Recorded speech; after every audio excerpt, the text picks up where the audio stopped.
मिथिला पंचांग के विमोचन कार्यक्रम की शुरुआत मैथिली समाज के लोगों द्वारा महाकवि विद्यापति के चित्र पर पुष्प अर्पित कर की गई। इसके बाद आयोजित समारोह में वक्ताओं ने मिथिला संस्कृति की महत्ता और उसके संरक्षण और प्रोत्साहन पर विस्तार से चर्चा की। विद्यापति स्मारक समिति के अध्यक्ष प्रोफेसर B.R. झा ने कहा कि पिछले करीब 20 वर्षों से लगातार समिति की ओर से मिथिला पंचांग का विमोचन किया जाता रहा है। उन्होंने बताया कि मिथिला संस्कृति में पंचांग का विशेष स्थान है और सामाजिक और धार्मिक परंपराओं का निर्वाह इसी के आधार पर होता है।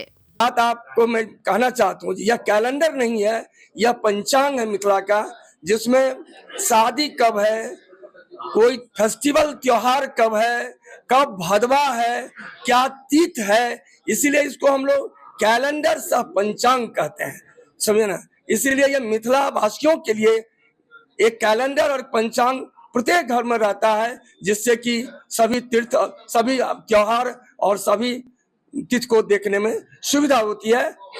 20 वर्षों से कार्यक्रम कर रहे हैं, लगभग 20 वर्षों से कार्यक्रम कर रहे हैं। कार्यक्रम के दौरान समाज के विभिन्न क्षेत्रों में योगदान देने वाले विशिष्ट जनों को सम्मानित भी किया गया। समारोह में बतौर विशिष्ट अतिथि बोकारो जोन के DIG सुरेंद्र कुमार झा भी मौजूद रहे। उन्होंने आयोजन की सराहना करते हुए कहा कि ऐसे आयोजनों से समाज में आपसी सौहार्द और सहयोग की भावना मजबूत होती है।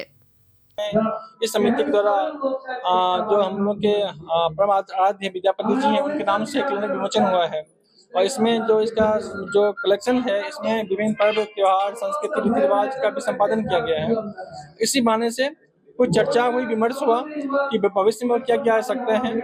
तो मैं इस समिति को अपनी तरफ शुभकामनाएं देता हूं। मैं उम्मीद करता हूं कि आने समय में आपका जो मानवीय जगत के प्रति या मानवीय संदर्भ में जो आपके सेवा भाव है, अमृत जारी रहे और इसमें हमारी तरफ से जो भी यथेष्ट योगदान की कोशिश होगी, मैं जरूर करता रहूंगा। धन्यवाद। मिथिला पंचांग विमोचन का यह आयोजन न केवल सांस्कृतिक परंपराओं को सहेजने का प्रयास है, बल्कि समाज को एकजुट करने की दिशा में भी एक महत्वपूर्ण पहल है। रांची से अवधेश गौतम की रिपोर्ट।